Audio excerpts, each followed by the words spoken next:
There's been a lot of talk lately about the grid, and it's really, really easy to villainize PG&E, and the investor-owned utilities.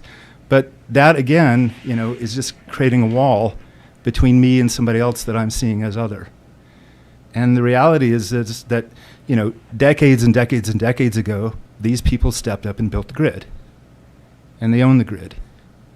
And there might have been better ways that it could have been done.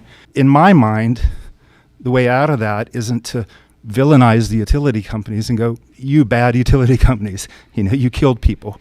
Well, they did what they could. And yes, it's a resource extraction, commodities-based, profit-driven paradigm that is shifting.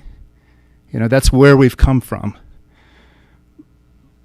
But to walk away from it and go, well, I don't need a grid. I can flip the switch and I can be off grid and I can sit here with my battery bank in my cabin and turn my back on the world. That works to a certain point. And from a practical level, if you want to spend, 1.5 times to twice as much for your renewable energy system, yeah, you can put in a battery bank on an individual level. You can do anything if you want to throw enough money at it. But maybe a more inclusive solution would be to work with the utilities from a lobbying point of view, from a policy point of view, and try to steer them toward something maybe like SMUD, Sacramento Municipal Utility District, which is a fantastic model of what a utility can be, where it's actually responsive to the people and where it's interacting with the people on the level of service rather than profit-driven motives and corporate greed. And I believe there's a way to get there. And I believe that it's not a one-solution situation where the only way to do it is to stay grid-tied. There are going to be people that are going to want to flip that switch. There are going to be people that it costs $70,000 just to get a power pole to your house so that you can set a meter.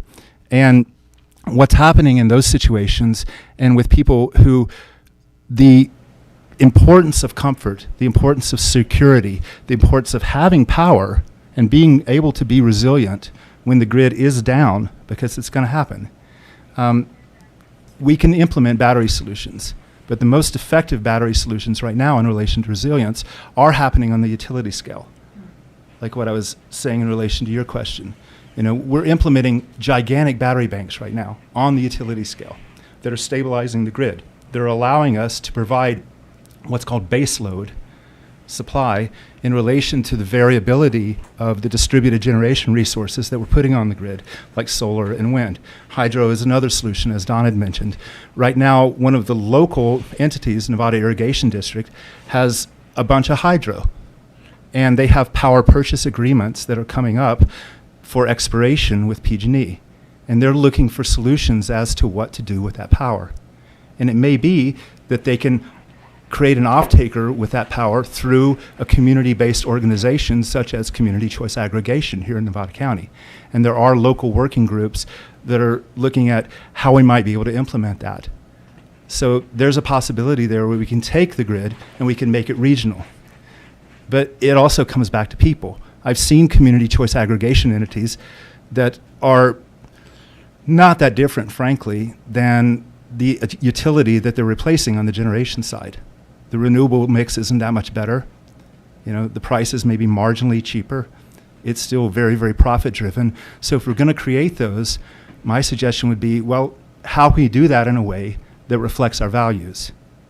How can we get together and organize and do that in a way that actually is an outgrowth of our community values that are saying, well, we want to do it by utilizing renewables. We want to do it by making decisions from a community level together where we're actually chipping into this and we're stepping up and going, yeah, this is what our utility is going to look like. So we have a choice there, and we're actually on the cusp of a lot of dynamic changes, in relation to the utilities, in relation to the grid, and in relation to the technology that's becoming available to us as our power mix goes. So there's a lot that we can do.